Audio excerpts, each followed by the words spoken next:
to SEC Network Basketball presented by Pfizer. A fresh sheet of snow on the ground in Lexington, Kentucky here at Rupp Arena as the 17th ranked UK Wildcats get set to tangle with the Vanderbilt Commodores. It is round number 2 between these two SEC programs. Damian Fishback, Roy Philpott, a great atmosphere already in store here at Rupp Arena. What a game we've got. Yeah, we got a rematch, that's right. The Commodores won last time, and the Wildcats are looking for a little payback, Roy. No question about that. Oweh leads the charge for the Cats, numeral 00. He scored in double figures in all 25 games. Right, amazing. Last person to do that was Malik Monk, and we know how terrific he was. He has similar athleticism. He is the best downhill driver in the SEC. That's right. And he has the ability to manufacture points or distribute the basketball. It's going to be an incredible matchup here tonight. I can't wait to see which one strikes first, the Commodores or the Cats. Devin McLaughlin, Amari Williams. Veteran official Pat Adams throws it up. Opening tap controlled by the Cats, and freshman Travis Perry running the point tonight to start for head coach Mark Pope. Injuries continue to be a concern. No Lamont Butler, no Jackson Robinson. Kobe Brea from downtown, and a good start for UK. Yeah, only took 6 shots against Texas. And Coach Mark Pope and the staff wanted him to take more. He comes right out of the gate with a big 3-pointer. Commodores led by Jason Edwards. Virginia Tech transfer Tyler Nickel. A.J. Hogarth from Michigan State. And McLaughlin inside. Another Commodore to watch. And inside for the Cats, a foul call. It'll stay with the Commodores. Travis Perry picks up his first person. Well, Travis Perry, Trent Noah, 2 freshmen who have played extremely well. Trent Noah's still on the sideline, but these freshmen always, I believe, play better at home in their own confines. Second start for Perry. Mignon travels. Got caught in the air trying to hand it off to McLaughlin. And the Commodores turn it over. The last time the Commodores and Kentucky Wildcats faced one another, the Commodores came out, had a double-digit lead at halftime. I think it's even more important for them to get off to a fast start here in Rupp Arena. First time that Mark Pope has utilized this starting 5. First home start for Perry. Carr inside. We did not see Andrew Carr in the first meeting 25 days ago. We see him now early. Yeah, there's a chance he could be one of their most valuable players. He has rim protection, good size, and the ability to spread the floor. Edwards lost the handle, recovers in time. He floats home the fadeaway. Jason Edwards, we call him the microwave. His ability to manufacture points in bunches. You don't want to allow him to get going if you're the Kentucky Wildcats here early. Brea hit an early 3. Texas did a great job down in Austin Saturday night, bottling up number 4 for the Cats. Williams outside to Carr. And McLaughlin, excellent box out on Williams. Yeah, solid defense that time by the Commodores. They were able to handle the first set and then limit the Wildcats to 1 shot. McLaughlin has improved his 3-point shooting as we've gone deeper into conference play. Well, Edwards had the ball on a string for a moment. Outside to Nickel, an open look, and he buries it, the Virginia Tech transfer. Yeah, there was a beautiful fade screen. Tyler Nickel, an efficient 3-point shooter. You have to be cautious of where he is at 38%. Yeah, he hits 3 or more triples. Commodores 10-2 this season. Hit 3 in the loss at Tennessee. Good look to Oweh inside, and a chance for 3. But the high-low action. Well, Kentucky's so good at reading and reacting. And when speaking with Coach Mark Pope about that, he said that he felt like his team would be even better if they would, be healthy and be able to play consistency. And when I see Mark Pope, all I think is a guy who oozes what Kentucky Wildcat basketball is all about. National championship when he was here, worked his way up, was a tremendous performer at BYU, top 4 or 5 in the Big 12 last year. They had the right guy at the helm for Kentucky. Stops at Utah Valley, BYU. Edwards off the heel. Mignon, the offensive glass, the pump fake, and the former All-Ivy League performer at Cornell makes it a 1-point game. Yeah, I think he's critical. His energy, his effort is always critical, whether that's defending, getting out in transition. You see him on Kobe Brea now.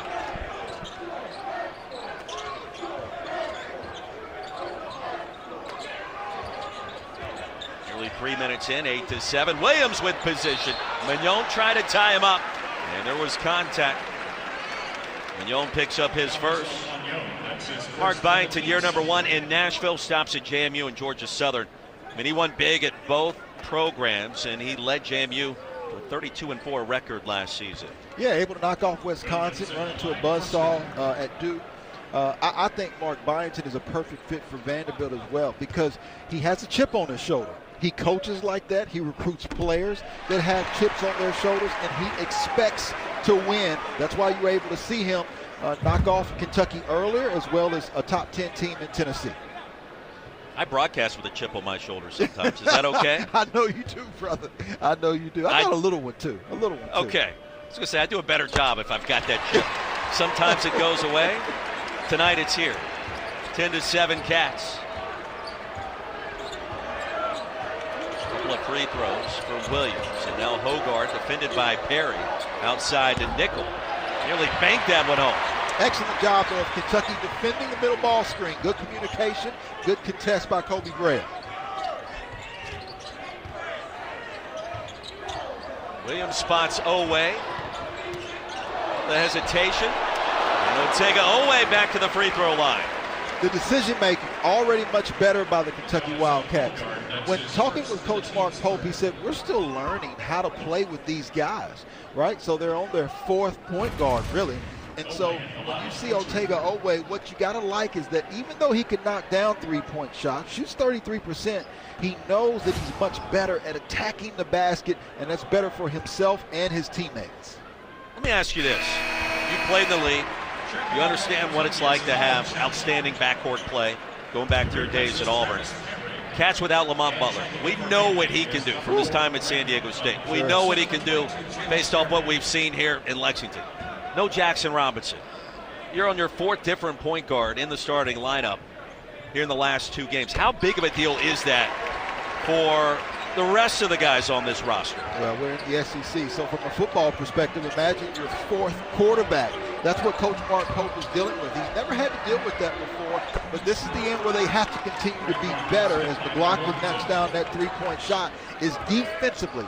Because if they get stops defensively, they can get out in transition and just be basketball players. 4th string quarterback. That's great perspective. McLaughlin with a triple. Here's Colin Chandler from downtown in the response. Well, his minutes on the up and up. That's his 4th 3 of the season. I love that because Oweh penetrates, but oftentimes the score, that time he penetrated the pass. Backdoor cut and Mignon the dunk. Wanted the foul, didn't get the whistle. Beautiful back cut. Oweh lost Chris Mignon on the back cut and a tremendous pass by A.J. Hogarth. Well, if you like pace and points, these 2 teams will offer that tonight.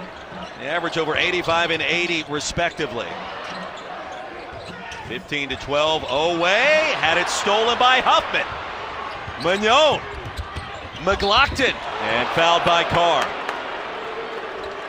Andrew Carr picks up his first. Vanderbilt shooting free throws. When we come back, an entertaining start here at Rupp Arena, and the lead is 3. Just 25 days ago, Vanderbilt's upset of then top 10 Kentucky, 74-69. The court storming, and there may have been a fine levied afterwards. That's neither here nor there. Jason Edwards did a great job that night for the Commodores. Oweh in double figures as you would expect, but Vanderbilt jumped out to a huge lead. Then Kentucky rallied, outscoring Vandy, 31-10 right out of the break.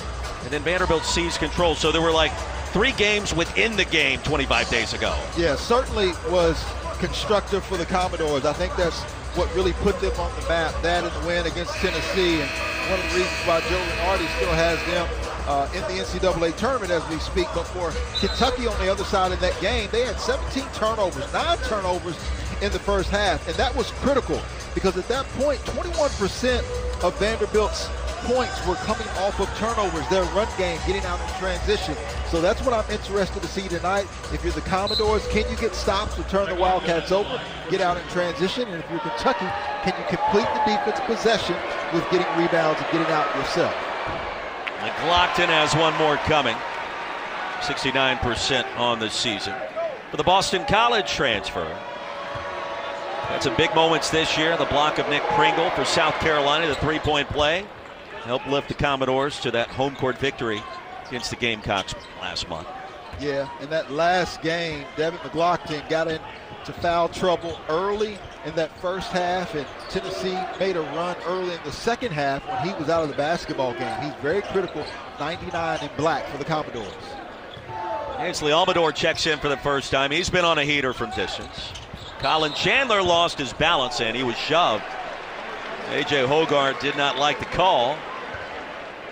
The foul on that baseline drive. Now coming up next, 4th-ranked Bama, 15th-ranked Mizzou. Fish from one of the loudest environments I've been in so far this year in conference play, right here on SEC Network, also on the ESPN app. Absolutely must-watch TV. You want guard play, you've got that. Obviously Mark Sears, and here's guard play right here, Kobe Brea. You know, I expect that to be the game in Missouri, Alabama, a complete shootout, which is what it seems like we're going to have here tonight in Rupp Arena, Roy. Yeah, you got Sears, you got Bates, you got Caleb Grill, got all those three-point specialists for head coach Nate Oates, and here it's A.J. Hogarth driving inside, and it's 18-15. Yeah, the big body veteran from Michigan State, the transfer. As he goes, so do the Commodores, and his ability to get to the paint is what Coach Mark Byington talked about in their shoot-around today. Brandon Garrison checking in. Almonor left open for a minute, and the Cats red hot from downtown, 4 of 5 to start. Yeah, he's the wrong one to leave open, shooting 44% from behind the three-point line. He has been sizzling. Jalen Carey on the floor, perhaps a candidate for 6th man of the year in the league.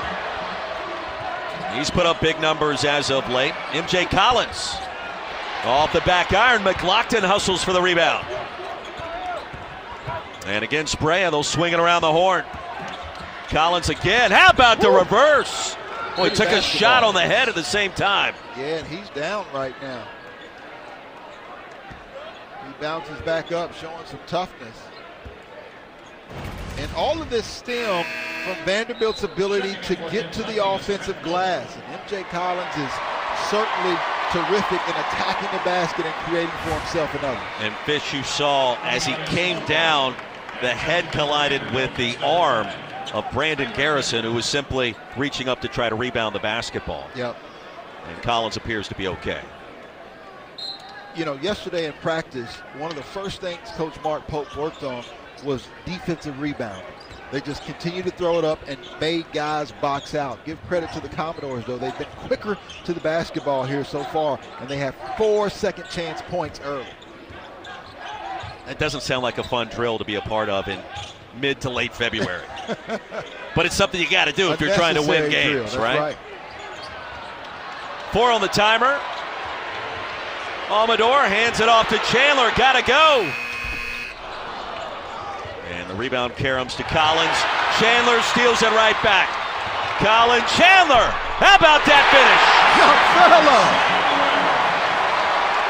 Man that's been off for 2 years. Looks like he's getting a little bit of the rust off of him. And Rupp Arena appreciates it. 23-17. But the pace to start here tonight. Jalen Carey on cue. Absolutely love his game. 6'8", 265 pounds, as tough as nails.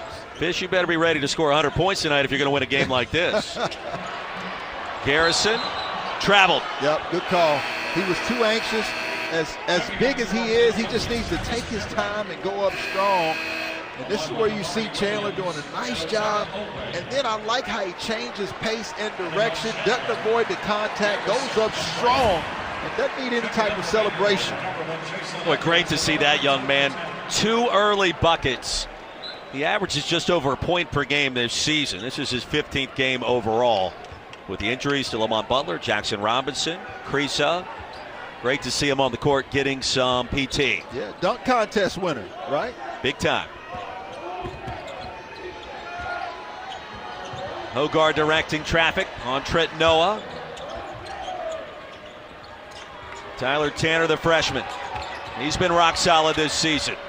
And the floater splashes home. Nice. And that's where Travis Perry for Kentucky has to take his biggest strides as a freshman. I noticed that in the Texas game. If you're playing in the SEC and you're a point guard, Travis Perry needs to know they're going to come at him and test him defensively to see if he can keep the ball in front. Perry got his first start in Austin. Williams going to be fouled. Lamari Williams tugging along two Vanderbilt defenders. Attacking the rack. The lead is 2. Number 17, UK. We are back at Rupp after this. Let's take a look at today's Experts at Work, brought to you by Principal Damian Fishback. Well, I like the way that Kentucky's now going to their bigs inside. Look, you see Brandon Garrison. Well, those are two guys that shoot 44% and 52% from behind the three-point line. So you can't help. They go over the top to the mismatch against Tremont Mark. They see that, and then they take advantage. Watch your eyes. Keep your eyes on Andrew Carr, number 7 in blue. Watch him sprint the floor. If you want to get more baskets, sprint like Andrew Carr did, big man. But then once he sprints, Travis Perry doesn't force it. He reverses the basketball, which allows Andrew Carr to get even better position. And then once it goes inside, that's right, that's easy like Sunday morning. The young freshman, Trey Johnson, is not ready for that. That's what I think Kentucky has to do more of, getting out in transition and taking advantage of mismatches now that a guy like Andrew Carr is back in the basketball game for them. Didn't play the road loss in Nashville against the Commodores on January 25th. Back in the lineup, obviously, tonight. He's been healthy, and a heck of a run for him. The Wake Forest transfer, remember, the SEC Player of the Week after beating Duke earlier this year. And Andrew Carr do a bunch of things for head coach Mark Pope. And that size, you would think, right, that's critical against Vanderbilt because Vandy's one of the smaller teams. Sure, and you see that, what he's got wrapped around him. I'm sure that's something to keep his back warm, right, because he's dealt with back injuries. You got to remember, Kentucky's only played 7 games with a full roster this year, which is impeccable considering that they've had 7 AP top 15 wins. The challenge that they have, it's an unforgiving league, and in a gauntlet of a league, you've got a team like Vanderbilt who is fighting for their lives to stay in the NCAA tournament, and they realize the importance of a win like this tonight in Rupp Arena. Cats start tonight 4 of 6 from deep, and a perfect 6 of 6 at the free throw line. 25-21, 8 minutes in. Vanderbilt just 1-4 since the victory over Kentucky in Nashville. All 4 of those losses, they had the lead in the second half. Carey against Williams. Great matchup here. And Williams won that battle and claims the rebound. Grown man basketball down there. The 7-footer continued to hold his ground without fouling. Tega Oweh. Mid-range is there. He's a guy that I could see going on the run during March. He's already had a great conference schedule. We talked about the fact 25 straight games with double-digit points. But when he's making shots from the perimeter, he's as difficult to guard as anybody in the SEC. And Kentucky has picked up its pace defensively. Vanderbilt shooting 69%, but trailing by 6. And that's because Kentucky's shooting 80% to start. Oweh picks up his dribble outside to Williams. Good defensive transition that time by the Commodores. I thought Kentucky had numbers. Perry draws the double team. And the pass is picked off by Edwards. And Trent Noah with the miscue. Trying the skip pass. Freshman mistake, he saw it, and then Vanderbilt able to close the gap. Edwards a quick trigger. Noah the rebound.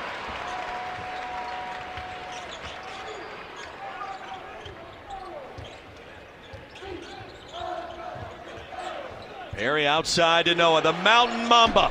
Not this time. You were waiting on that one. You had that in your back pocket, didn't you, Roy? Well, it's been fun to watch that whole social media surge the last couple of weeks. Noah gets more minutes, more points, and he has taken advantage.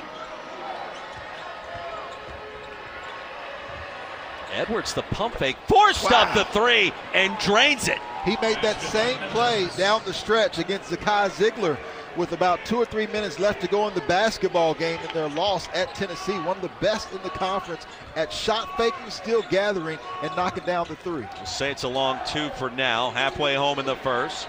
Almonor from downtown. That's the first person Mark Byington talked to us about. He said, man, number 15 has been shooting the cover off of the basketball, and you see double digits in 6 of his last 8 games. Jalen Carey open. Back iron. Perry grabs it. That's a tough one if you're Jalen Carey. And we talked to Mark Byington this morning. The number he gave us in terms of Kentucky threes, got to hold them under 10.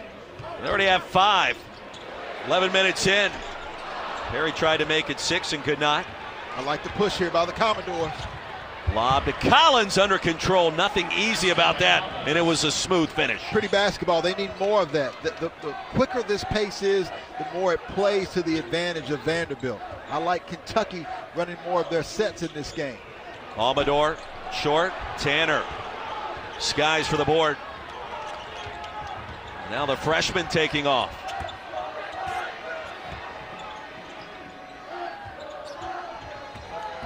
Here's Edwards, leading scorer, and the bounce pass. The rotation, Nickel. And Carey sandwiched between Noah and Williams draws the foul.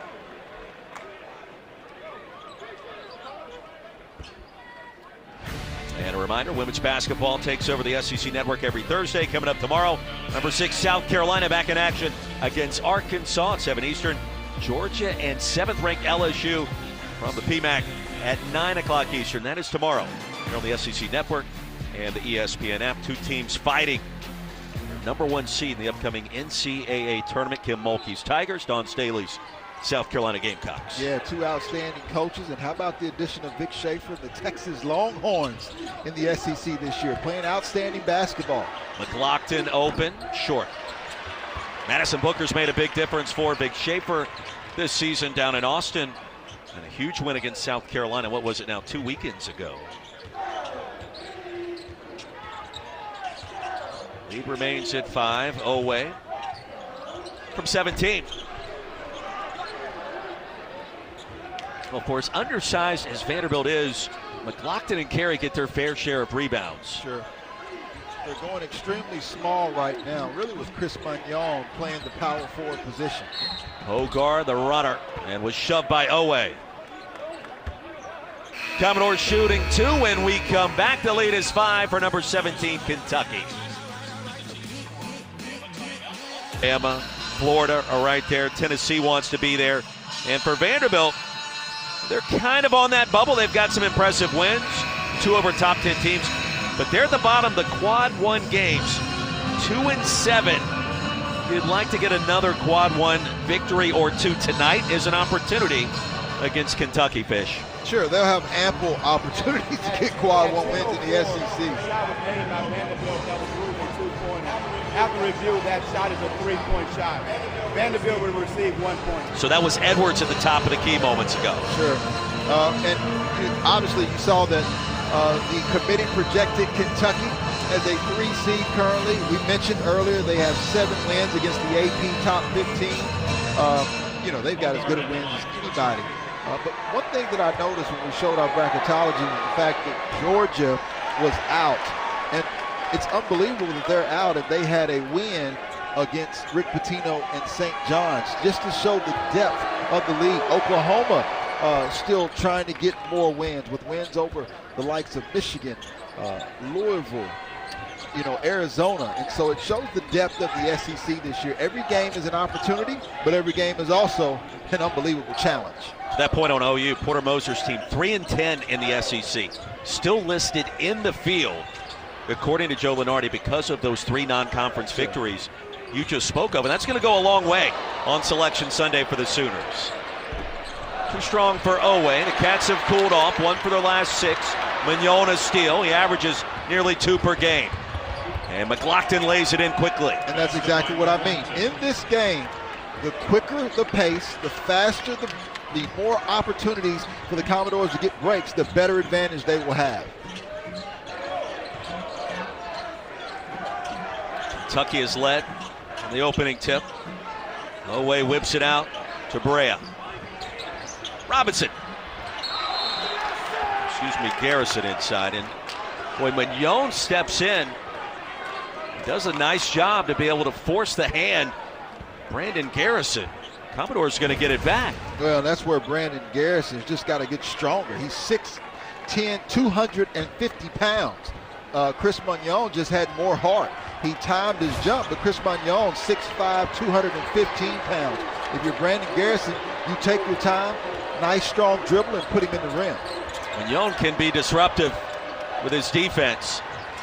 Boy, Huffman a great job to not go over and back on the pass from Hogarth. AJ gets it back and was bumped by Colin Chandler.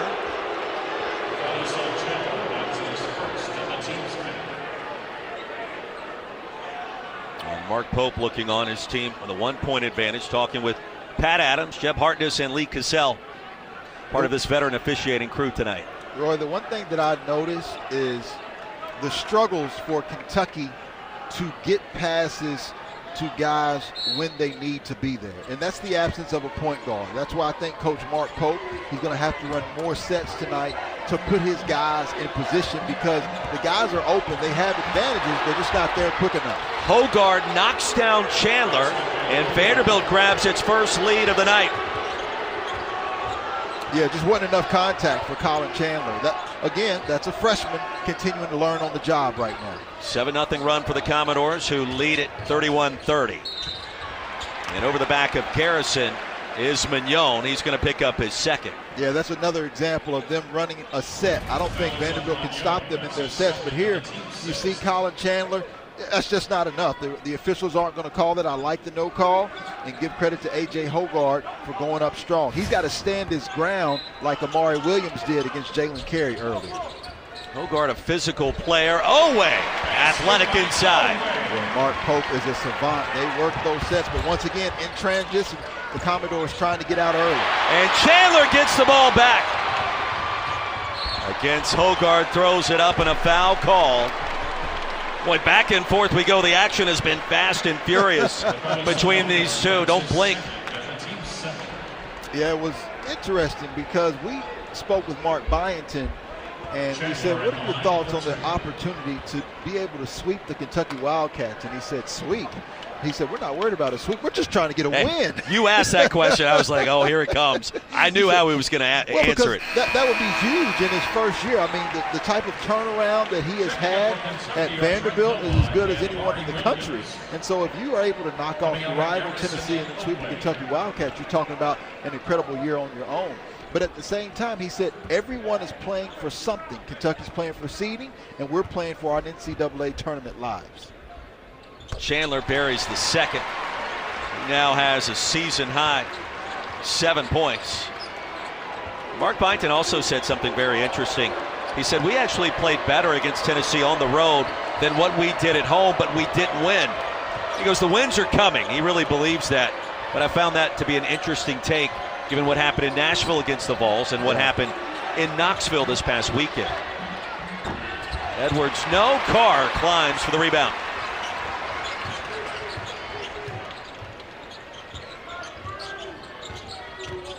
Brea off the screen, the step back. Noah had it for a minute. Edwards comes down with it finally. And part of the reason Commodores 1-4 in that 5-game stretch post-UK, well, the schedule's been absolutely brutal. Jason Edwards is going to shoot 2.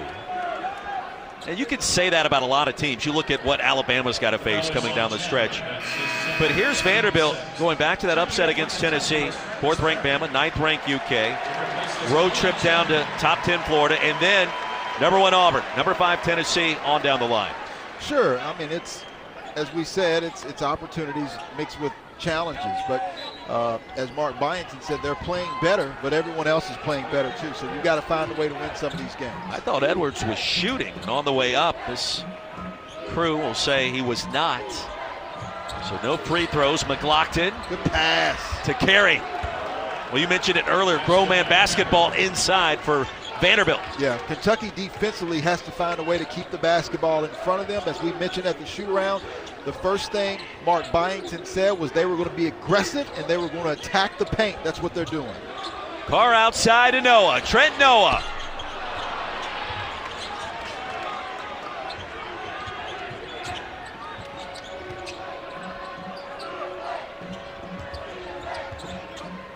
Carey picked up by Williams.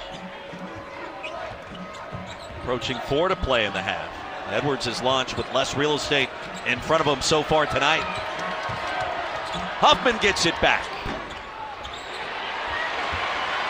Noah clears. Travis Perry back on the floor. He'll pull a 3. If I'm Mark Pope, I don't mind that shot, though. Travis Perry has the ability to knock down shots. I don't think you lose anything taking that in transition. This is the end where they have to do better. I like the way that the Commodores, though, have been attacking the paint. I continue to go inside if I'm Vanderbilt. 9 to shoot. Tanner gives it up to Carey. Picked up by Williams. Mid-range is too strong. You notice how there's not a lot of push, though? That's the sign of the point guard being missing from Kentucky. Corner 3, no. Commodores get it back. A chance to regain the advantage. They led briefly at 31 to 30. The team at 17-8, 5-7 in the SEC. Edwards splashes home with a mid-range. I think Edwards can get anything he wants. If he has the opportunity to face a couple of freshmen like Travis Perry or Trent Noah, he's going to have a successful game. I don't think that they've shown the foot speed, and particularly Perry, but Trent Noah has size, so may be able to do a little bit better. 35-34, Vanderbilt leading. 17th ranked Cats, Jalen Carey coming off the bench. He's averaged almost 9 and 6.5 rebounds per game, but the handoff from McLaughlin. Commodores out in front in Lexington. That's an easy one. Florida at Auburn, where Todd Golden and the Florida Gators look like the best team in college basketball, candidly. Auburn was able to make the gap a lot closer towards the end, but Florida Gators and Todd Golden just really dominated that game from start to finish. And my guess is, Patrick Young, that's why you asked the question. Keep in mind, too, that was before Micah Handlogton came back to the court, right? I mean, that was a week before he returned after last Saturday's win at home in Gainesville against South Carolina. So you add another big to the mix. You're going to get Alex Condon back healthy. Yeah. You've got some other guys returning for Todd Golden. That is a team to be reckoned with, right?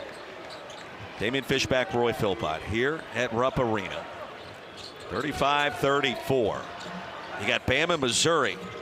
Mizzou, they talked about that monster matchup. A slight favorite at home tonight. Oweh draws another foul, and it's going to shoot 2 more.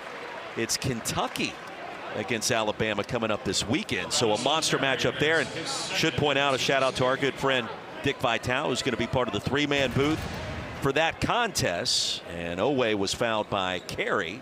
That's his second. But we saw the good report from Dickie V earlier today. Fish on social media. He went in for his regular checkup, and everything looks great. And so he is all systems go for Saturday. We can't wait to hear one of the all-time greats back behind the mic. He's a pioneer in our industry, and obviously you see now this is Otega Oweh's 26th straight game with 10-plus points, and we mentioned it earlier, longest streak by UK players since Malik Monk, who had 30. But I like the call from Coach Mark Pope out of the timeout to get back towards the basket. Kentucky started 8 out of their first 10 from the field, and since then they went 2 of 11. And I think one of the reasons is because they settled. They can shoot plenty of shots from behind the 3-point line, but most of the time those percentages go up when you touch the paint first and then spray the basketball out. Edwards rejected by Oweh and slammed out of bounds. And even Otega loved how that felt. Well, we talked about the ability of Jason Edwards to get to the paint, and Otega Oweh, that's something else that I think he could really do to take it to another level, is improve defensively. He should be a leader on this team, and that's what he's doing now. Nickel on Brea. Williams comes over, help side. Another rejection. Nickel gets it back. McLaughlin in another fresh 20. Tanner. And finally, Williams claims the rebound. What is it like to block a shot the way that we just saw Oweh execute that rejection? Feels great. Seems like you're flying high for a while, but in a game like this, you better come back down to earth really quickly because the Commodores are coming at the Wildcats every trip. Lockton maintains possession and then gives it up to Brea.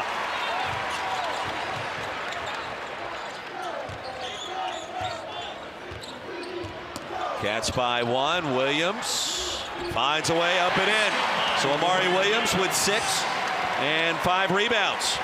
He and Janai Broom are about the best that I've seen, both southpaws, in going to that right shoulder. If they go to their right shoulder, it's almost a guaranteed basket.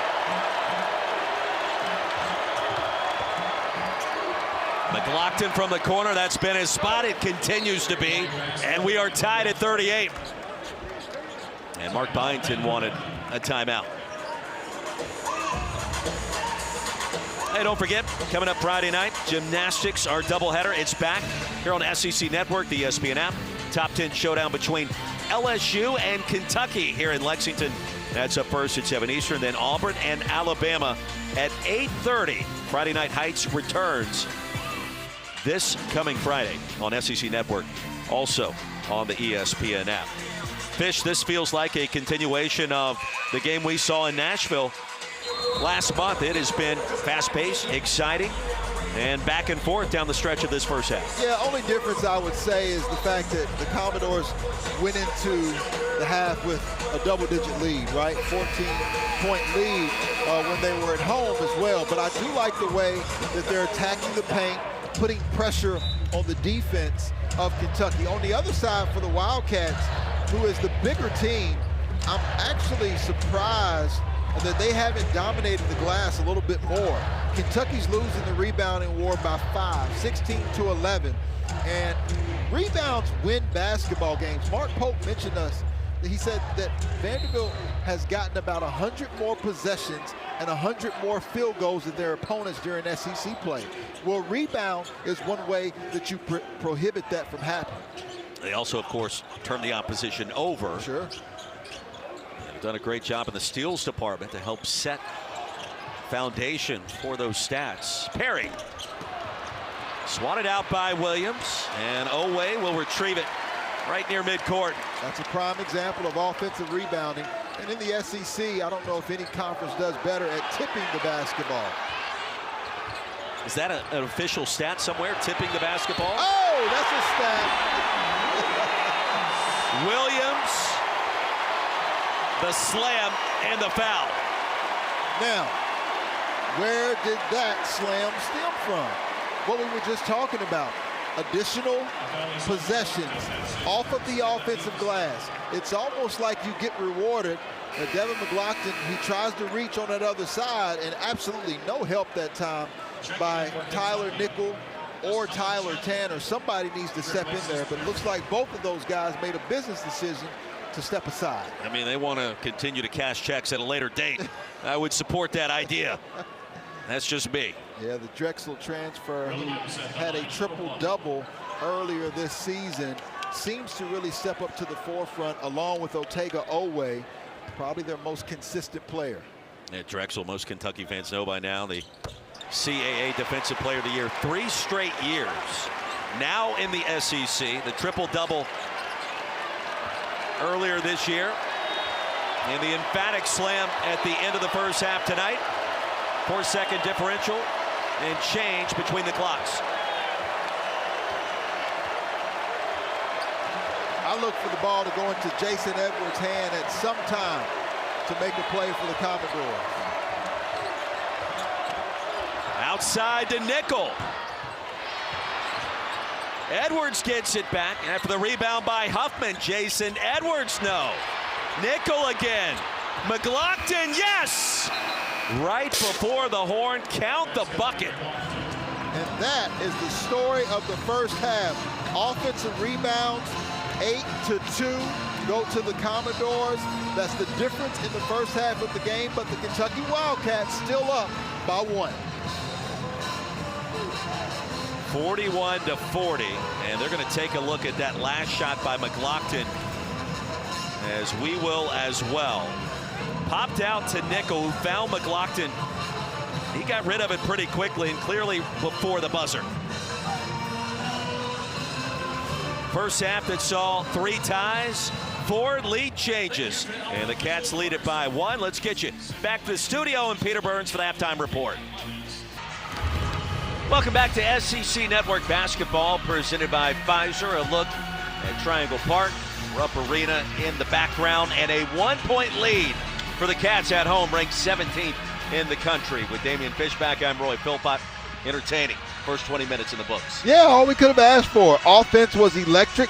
Both teams getting up and down. I like the heart that the Commodores showed later on in the first part of that first half, and I like the way that Kentucky came out shooting the basketball with confidence. Yeah, Devin McLaughlin led the charge for the Commodores. Oweh led the charge for the Cats. Both had 11 points. Well, Devin McLaughlin is, again, the silent assassin for the Commodores. As he goes, so do the Commodores, and I think him and A.J. Hogarth. But Oweh, we mentioned him at the outset, has been the most consistent player. Him along with Amari Williams with an electric pass that time, like the cut by Oweh. But the story of the first half, for me, was the glass, battle on the boards. If you had told me that I anticipated the taller, longer, more athletic Kentucky Wildcats would get out-rebounded by the Commodores as well as be -8 in the paint, I would have been shocked. For Mark Pope, he's got to be happy about the fact that they at least still have a 1-point lead, but they will not win this basketball game if they don't do more in the paint and on the glass. And for the Commodores, the more you're able to dominate the paint, get out in transition, the better your opportunity is to come steal one on the road. I got one more for you. Kentucky started 4 of 5 from distance, ended 1 for its last 10. Something to remember when a team starts hot. It can be fool's gold as you get deeper into the game. Kentucky, the top 3-point shooting team in the SEC, at nearly 38% as a program. We will see what that looks like in the second half. But Mark Byington told us we've got to keep them to 10 threes or less, in his opinion, to come out of Rupp Arena with a win. Yeah, shooters are going to shoot. They got to shoot the basketball, but it's the type of shots that they're getting. You see the pressure on the ball already by Grant Huffman. Like, they've got to penetrate, be aggressive, and allow the basketball to go inside out so that they get quality looks, not just shoot because they're good 3-point shooters. Kentucky with the first possession of our second half. Williams will feed Carr, picked up by Nickel with a size advantage inside. There you go. And Carr makes him pay. Well, that's got to be all day long. You know, you look at the difference. Tyler Nickel is 6'7". Andrew Carr, 6'11". I'm going there until they're able to stop it if I'm Mark Pope and the Kentucky Wildcats, and I'm using the foot speed of Tyler Nickel on this end. Commodores have struggled lately in the second half. Mark Byington has talked about that with his team before tonight, and even going back before the loss in Knoxville. McLaughlin, no. Oweh clears. The guys were talking about at halftime back in the studio. It's a Vanderbilt team that's led in each of its last 5 games in the second half. Only has 1 win to show for it. Williams back to work. Inside. Powers that one home. Well, one of the reasons he was so open is because he went to his left shoulder. I think Devin McLaughlin was shocked, and that's why Amari Williams can be so dangerous on the interior. That's where the advantage is for Kentucky, going to the block and using their size from their bigs. Mignon's pass picked off by Carr. Carr gets it back deep. Triple. No. Huffman the rebound. Vanderbilt will walk it up the floor. Now the pace has slowed down somewhat in the last 5 to 10 minutes of game time after a blistering start. Here's Hogarth on Williams. Williams, another rejection out of bounds, and it's back to the Cats. Yeah, so what you've seen is the size of Kentucky here early in this first half. I'm bigger, I'm stronger, I'm more dominant to you if I'm Andrew Carr going against Tyler Nickel. And then here against Devin McLaughlin, Amari Williams taking his time, going inside, not rushing. He's patient and poised. I think Kentucky can get that all night long. Wildcats with 16 points in the paint thus far. Vandy with 20. And here's Perry. First career home start. All-time leading scorer in Kentucky high school basketball history. Williams double teamed off the back of Hogard, and Huffman comes away with it. And an immediate adjustment by Mark Byington, who saw the difference. Now he has Jalen Carey in to try to match the size of Kentucky on their interior. Huffman a path, Huffman, no, Williams with a rim protection has been elite tonight. Oweh! Can't allow this to get away if you're Mark Byington, but I like the response here early by the Kentucky Wildcats. If I'm Mark Byington, I get a timeout as he does. The largest lead for Kentucky at 7 points. More than 2 minutes into the second half, and a timeout for Mark Byington. Let's take a look at our Good Hands play brought to you by Allstate. From the first half, Oweh says, oh no, not tonight. The rejection on Jason Edwards. And he had a little something to say afterwards, as you would expect. Look at Jackson Robinson with his hands over his head. Still got a brace over that right wrist. But we know there's no party like a block party. And for Rupp Arena, the Wildcats have started one early here in this first half by going to the paint, defending the paint at a very high level, and that's the reason why they've now got a 7-point lead. On the other side, for Mark Byington, he quickly made the adjustment. He went bigger, so he's now got Devin McLaughlin and Jalen Carey in, which is when they're really good. I'm anxious to see the Commodores respond to the punch that the Kentucky Wildcats gave them in the first 2 to 3 minutes. One of his key messages earlier this morning at shoot-around. You heard it separately from me, but we both understood the deeper meaning from Mark Byington. We've got to be aggressive. We've got to drive it. We've seen Edwards and Hogard play those roles tonight. Let's see what happens now, trailing by 7.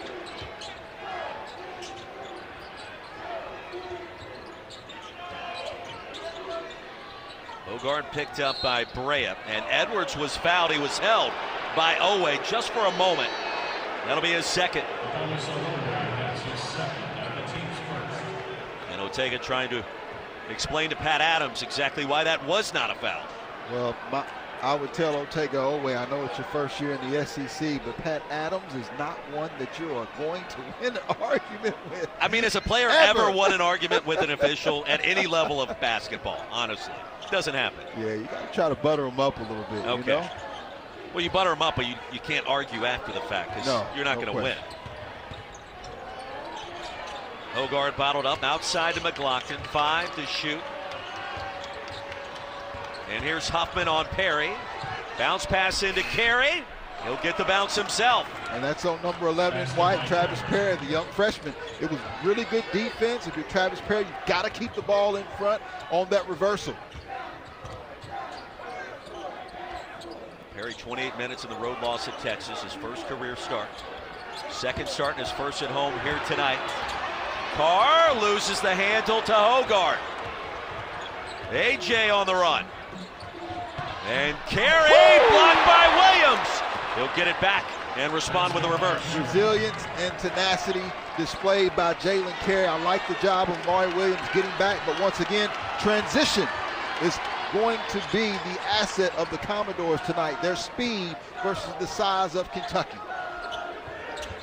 Back to a one-possession game and a foul inside. Carr tried to spring free and instead was held by Devin McLaughlin.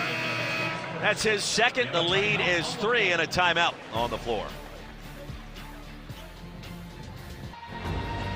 Well, here in Lexington, we did want to take a moment to send our thoughts and prayers to all those impacted by the floods this past week here in Kentucky, throughout the portions of the Ohio Valley. And donation sites were actually set up here at Rupp Arena outside earlier today for fans to stop by and give whatever they could to help the recovery and the relief for this region. And certainly our thoughts and prayers with everyone in the Commonwealth, given all that's happened with the terrible storms, the flooding, and the recent snowstorm that came in after the fact. It has been a lot to deal with. Well, when speaking with Coach Mark Pope, and that's why I say they have the perfect guy at the helm, he understands it. He gets it. He oozes Big Blue Nation blood because he understands just how important basketball is for the state of Kentucky. Not only from an emotional standpoint, from an economic standpoint, and that's why he values every single game. He valued winning a championship in that jersey, and he's elated to be here at that job. And so right now, when they compete to win, he competes to win for the state of Kentucky. Well said. Now, Mark Pope, of course, the captain of that 96 national championship team, and his time at BYU and Utah Valley, nothing but win at a very high level. And now, here in Lexington, his team with a 3-point lead. Well, they are sticking to Kobe Brea like bees on honey. I mean, everywhere he goes. A.J. Hogarth right there. Look at Devin McLaughlin. All right, Williams on carry. Pushes that one up and in. Strong. Don't think there's a player who can stop him on the court tonight. And candidly, I don't think either of the bigs can stop Andrew Carr or Amari Williams. I think they can get whatever they want inside. McLaughlin tries to get it outside and he can't do it. Williams brings home the rebound. I think the other issue for Carey and McLaughlin, remember they were in foul trouble down in Knoxville. That was an issue, and Williams taking full advantage. He's got 15. And Otega Oweh gave his partner, his teammate Amari Williams, a quick slap. He was clapping his hands together, waiting for Vanderbilt to move the ball into the front court. And Hogarth passes that one out of bounds. Now don't forget, coming up next, Mizzou Arena, the place to be. Tigers are favored to beat top 5 Alabama in a top 15 showdown in Columbia. Yeah, the AP voters pushed Missouri down and moved them right back up. As they should have, right? No doubt. Respect to the AP voters for doing that. Now Missouri has a chance to show the world what they're all about against the Crimson Tide, who will be playing angry tonight. Carr up and in. They don't have an answer for those two guys. And so if you're the Commodores on the other side, you've got to try to use your speed. Continue to use your speed to go to the basket. Kentucky fans on their feet. Largest lead for the Cats. Too stagnant. Got to move the ball. Huffman found a way, couldn't spin it home. And a foul called. It was Carey and Chandler tangled up inside. And this is why we showed the highlights with Kentucky going big to big in the first half. When you don't have a point guard, then you have other strengths still. And so for Andrew Carr, he's got so much experience, but 6'11", 235 pounds, the graduate student can score at will. He can also spread the floor, but in a game like today, you've got to go where your assets are, where your strengths are, and I think it's all inside for the Wildcats, and it's all foot speed for the Commodores. Just mentioned the foul troubles, the road loss in Knoxville Saturday. Jalen Carey just picked up his 3rd.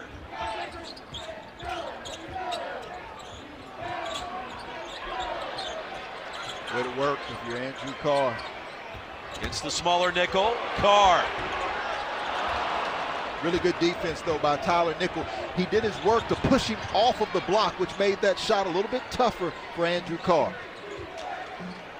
Kentucky, a nice job to get back defensively. Tyler Tanner outside to Hogarth.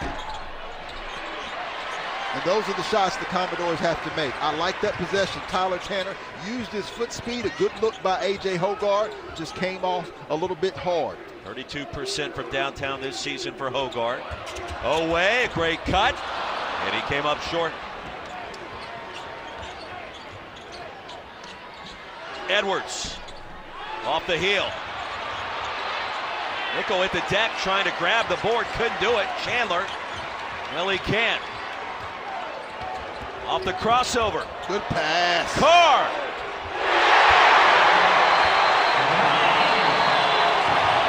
And a 9-0 run for Kentucky. Big Blue Nation stand up. The lead expands to 12. We talked about it a little bit earlier. Colin Chandler had a couple of years off where he didn't play basketball, and so he's still getting a little rust off. And you know, this young man, I was thoroughly impressed when he won the dunk contest, but he's impressed me more today with his versatility of his skill set. You see the look away, kept the bounce, and he still had Andrew Carr in the corner on the left side of his vision. This young man has gained more confidence, and for Andrew Carr, you talk about an asset. A guy who's 6'11", he can post up on the block, he can give you some rim protection, he can rebound the basketball, and he can also help spread the floor and give you spacing with his ability to knock down the three-point shot. He was a critical piece in their Duke win, and he's been a critical piece since coming back tonight. You mentioned it at halftime, Kentucky with the size advantage. Get it to Carr, get it to Williams. They have 13 of the Cats' 15 second-half points. Yeah, it's something that Coach Mark Pope and his staff have immediately seen. And you see Mark Fox over there talking to Oweh and Andrew Carr. You talk about a coach in Mark Fox who was at Georgia, who loved throwing it inside to bigs, and who I think will be a good head coach again someday at the right spot. Oweh hasn't stopped smiling since the block of Edwards in the first half, right? He's been engaged. Vanderbilt without a point in the last 3.5.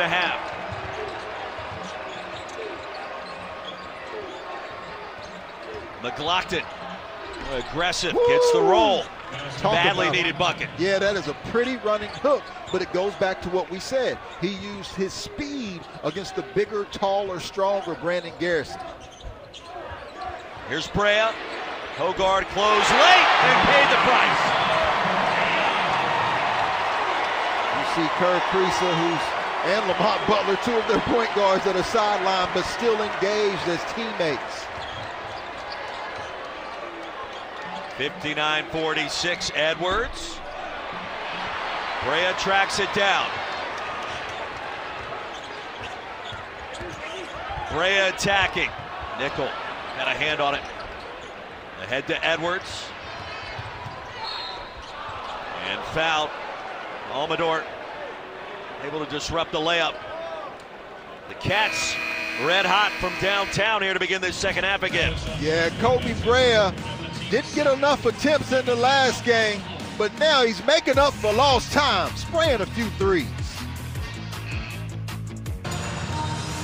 Gentlemen, we cannot wait. Another action-packed night in the SEC. You got Arkansas, Auburn, you got Mizzou and Bama as soon as we're done here on SEC Network. Out at Mizzou Arena, Damian Fishback, Roy Philpott, and Vanderbilt trying to attempt to come back here trailing by 13. That is the largest deficit of the game, but Edwards at the line shooting two. Chandler picked up his third foul going out to that last break. The Cats and their depth on full display tonight without Lamont Butler and Jackson Robinson, and you see what they've done so far this year. Yeah, that's why I always say that if you are able to get this Kentucky Wildcat team healthy, which they have only been for 7 games, that they're a team that can still compete to get to San Antonio. They've proven that. Wins over Florida, wins over Duke, Texas A&M. I mean, they've beaten some of the best teams in the nation. So that's what they have to focus on. But tonight, they have to focus on shutting the door on the Commodores, and I don't think that door is closed. I think that the Commodores need to pick up the pace of this game, whether that's via pressuring Kentucky or just getting the basketball out in transition faster off of Kentucky's misses, but they've got to get stopped, which has been hard. Back iron for Chandler, Carey grabs the one-handed rebound. Kentucky hasn't missed a lot of shots to start this second half. That's been one issue. You see the scoring differential the second half so far tonight, a continuing trend Mark Byington's very well aware of. And a jump on the block by Almonor. It'll stay on this end. Take a look, though, Roy. Kentucky has a size advantage at almost every position, which is one of the reasons why you see this block here. Ansley Almonor, Tyler Tanner, the young freshman, he's outmatched. And even though you go to the paint, if I'm the Commodores, I'm penetrating to pass versus to finish until I wear the Kentucky Wildcats defense down a little bit. Close out by Trent Noah was outstanding on Nickel. He'll get it back again. Nickel is short. And that shot clock should have reset on the miss as it caromed off the rim, and it finally does. And Edwards fouled by Chandler. That's his fourth. That's his third, the team's third.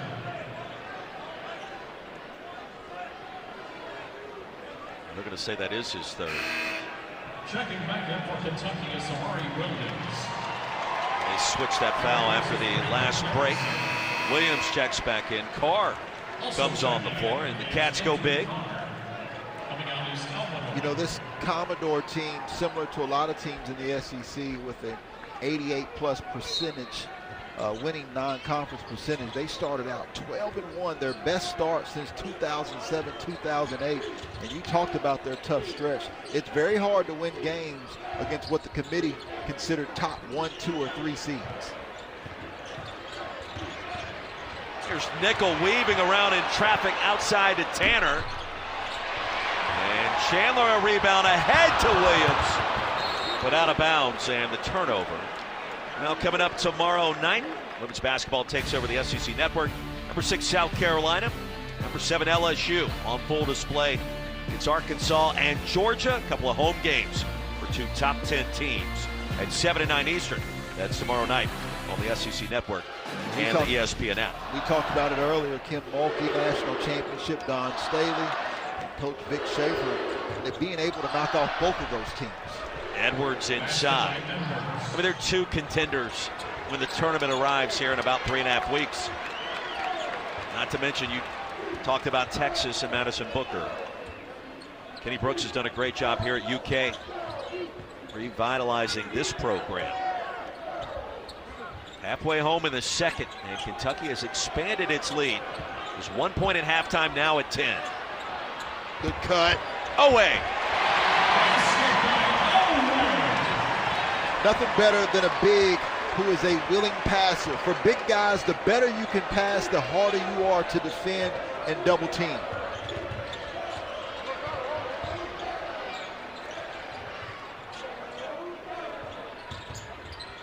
Collins to Tanner. We saw Williams on the move and he thought better of it. And Chandler finds a way to grab the loose ball. Colin Chandler everywhere. 7 points on the night. Now with 5 rebounds, 1 assist. You talk about making an impact. The vision. And Noah off the mark. That would have been his second dime, one of those corner threes. Carr hit the first, Noah off the mark with the second. Tanner the floater. With a lid on tightly on this end of the floor for the Commodores. Yeah, but Colin Chandler with another rebound. We talked about that was the difference in the first half. This is the matchup that you want if you're Kentucky. Chandler to Oweh. Here come the Cats again. 64-49.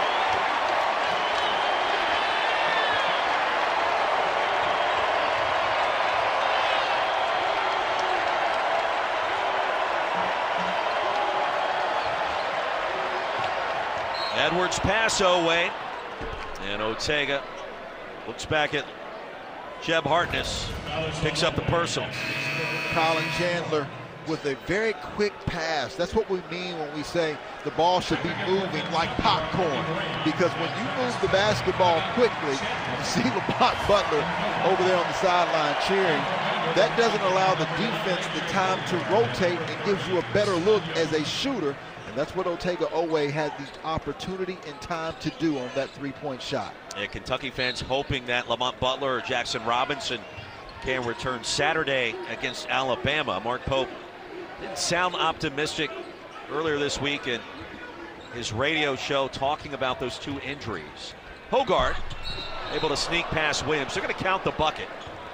And goaltending the call. AJ picks up 2. And of course it's Butler with the shoulder injury, re-aggravated against Tennessee, and Robinson continuing to battle with that right hand of the wrist injury. Seen our first switch. It looks like a matchup zone now that the Vanderbilt Commodores are playing. You like that move? Well, he's just trying to change it up. You got to do something to try to change it up. The way Kentucky's shooting the basketball and taking advantage inside. Woo! Andrew Carr once again with a big-time finish. Carr drops the hammer. The lead back to 15.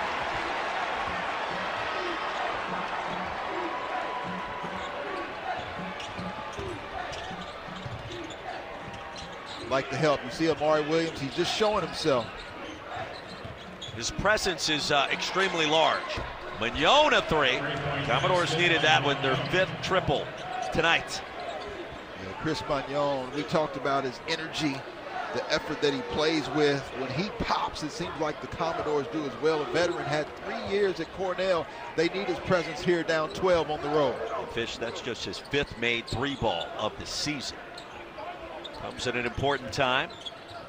Under 7 to go. Kentucky the size advantage, and it's Carr back to work. Off his knee and out of bounds. The lead is 12. Vanderbilt gets it back when we come back to Lexington. At 8:08, a goaltending call was called. That call is reversed. It is not goaltending. 2 points will be taken off of Vanderbilt. Pat Adams with the call. They're going to take the goaltending call off the board, so subtract 2 from Vanderbilt's ledger there. It's 66-52. The guys were talking, Fish, about the environment and what we're going to see later tonight over in Como with Bama coming to town. Missouri fans, I want you to know, I fought for your arena to be on this list of the loudest venues in the Southeastern Conference. I know how loud it is. Who else do you like? Well, this is not in any order, so these are our top 5 that we picked for 24-25. Neville Arena, Rupp Arena, Exactech Arena, Memorial Gymnasium, and Mizzou Arena. Now, there's some arenas that I haven't been to, nor Roy has been to, but those 5 have thoroughly impressed us this season, and we expect Mizzou Arena to be packed for the Crimson Tide tonight. Can't wait for it. 9 o'clock Eastern here on SEC Network. Another top 15 showdown. Well, big call on erasing the goaltend. And Nickel tracks down the errant pass. Now Mignon. And a whistle inside. Let's go back and look. I didn't think it was a goaltend in real time. Oh, Roy, you can't say that now, man. You're right, I can't. You said that after the fact. You got to say it when they call the goaltend to say, I think they're going to change the goaltending call at the break. Brea picks up his first. Carey gets the inbound and the layup. To your point, Lee Cassell came over and he said, what did you think? I said, I didn't think it was goaltending. And he said, you were right. Yeah, he did. All right. So I at least had that. You did. This game has moved so quickly with the pace. We haven't had time to examine a lot of replays or reviews like what transpired there. I like the move by Mark Byington. He's going to a zone which you got a couple of freshmen on the floor, so he wants them to become stagnant, a little confused. Deep 3 for Perry. Didn't work, did it? A zone buster. Well, those 2 guys, thousands of points in high school, and so they're comfortable shooting the basketball without question. Tyler Nickel is as well. He'll float it up short. And it bounces out of bounds back to the Cats. And you can see the passion when you look. We were talking about some of the best fan bases. When you look through the crowd at Rupp Arena, we were actually talking to a guy earlier who said he was 85 years of age and had not missed a radio show of a game since he was 6 years old. That's 79 years. Our man Gerald. And Carey, the fastball out of bounds. Mignon said that was his bad, but it should have been a bounce pass probably to get it to Chris Mignon. Yeah, I love the fact that the teammates Chris Mignon and Jalen Carey stuck together, which you expect from the leader and Mark Byington. Listen, they're 5-7 currently in league play. Still, you know, a long shot in this game with 14, they being down 14 on the road at Rupp Arena. The finish is just as important for both of these teams. We did ask the question of Coach Byington, how many wins do you think you'd need to go to the NCAA tournament within the conference? Williams, another powerful move at the rack. He's got 17. And he said, you know what? The committee doesn't care. The committee doesn't care about the number of league wins. The Commodores projected as an 11 seed right now. To your point, Fish, they have more quad one opportunities. But the number of league wins, we like to talk about those magic numbers.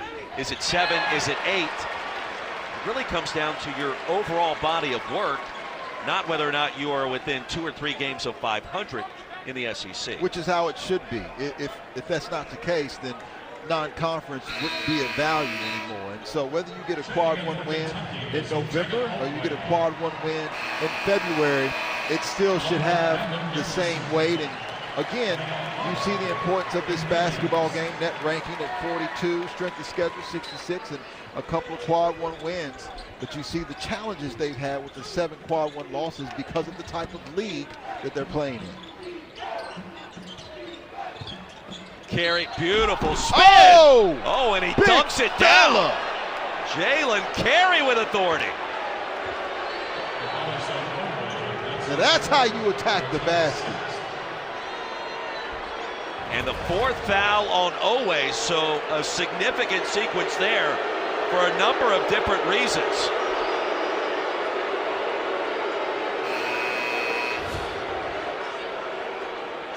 Garrison was involved, trying to block the dunk of Carey, but Oweh clipped him first. And Jalen Carey to the line. Well, you know, Dad was a first-round pick as an offensive lineman back in the day, and he's got that build to him. Missed the free throw. Now, if you're Vanderbilt, we talked about pushing the pace. You've got to add additional pressure, and that's why Mark Byington has gone out of the zone back to man-to-man. Oweh floats it in. Too good. As I said earlier, I think he's the best downhill driver in the SEC. Fish, he's got 20 points tonight. I mean, it's what he does, night in and night out, Mr. Consistency. And he comes up with a steal here. Brea off the bounce. Outside to Perry. And the Cats are humming tonight.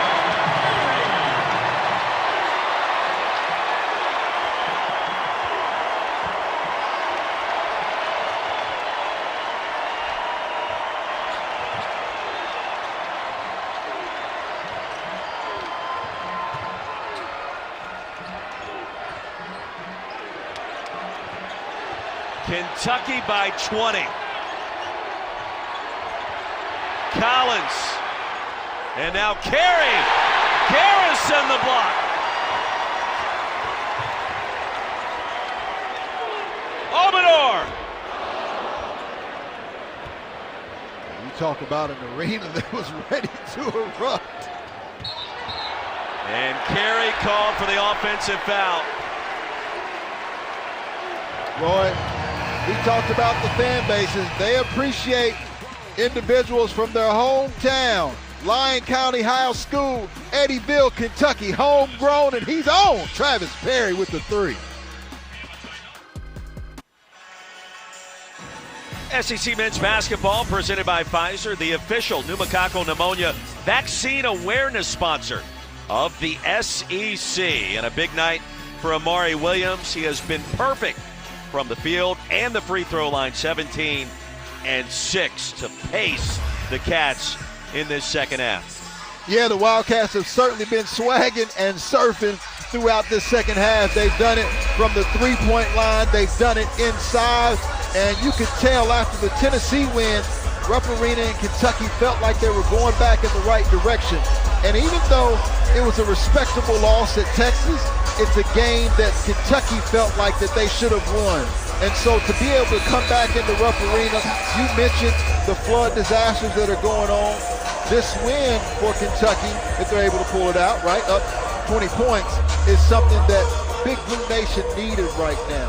And it's impressive to see how they started the second half, because we know the first half there was dominance in the paint and on the glass by the Commodores, but they responded coming out in the second 20 minutes. Travis Perry, you know about what he was able to do at Lyon County in high school, all the points, title run, and an incredible start to his career. And you look at the mustache is gone. Last time I was here in December, it was in full force.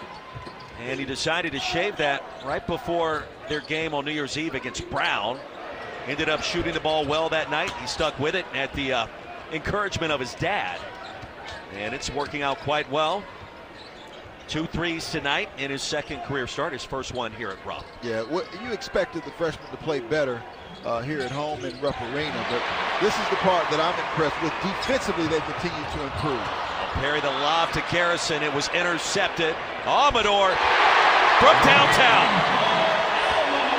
He is an absolute sniper from behind the three-point line. It's getting to where when he takes the shot, you expect it to go in every time. Ainsley Almonor, he has been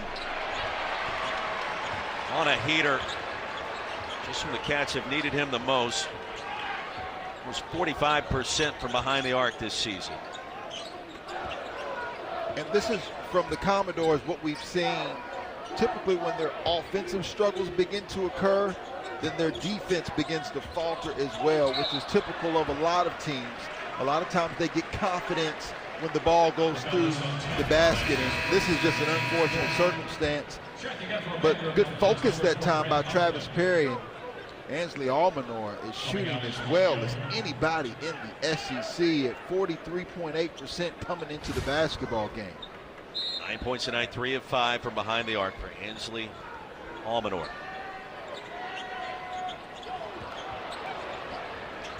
Blocked it. Baseball pass ahead, and Tyler Tanner. The layup, 79-58. That'll stop 8-0 run by the Cats. The change in this basketball game was Kentucky deciding to go inside in the second half. That is what actually opened it up from the perimeter. That cut to Brea. And McLaughlin frustrated, giving up the layup, the foul, and a free throw coming for Kentucky. And Mark Byington searching for answers. Cats have pulled away in a massive way in this second half. Coming up Sunday night, 7 Eastern, 6 Central, 3.5-hour recap. This week's men's and women's swimming and diving championships. Florida Gators have won the last 12 men's titles. Also, women's 2-time defending champs. We will see what happens. That recap headed your way Sunday night on SEC Network.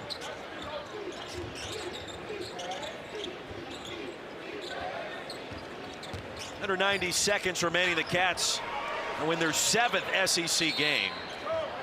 And improved to 7-6 in the process. And it was hard fought tonight. The pace early. We thought this game could trend certainly north of 80 points, but perhaps as many as 100. And Mark Pope's team continued that pace.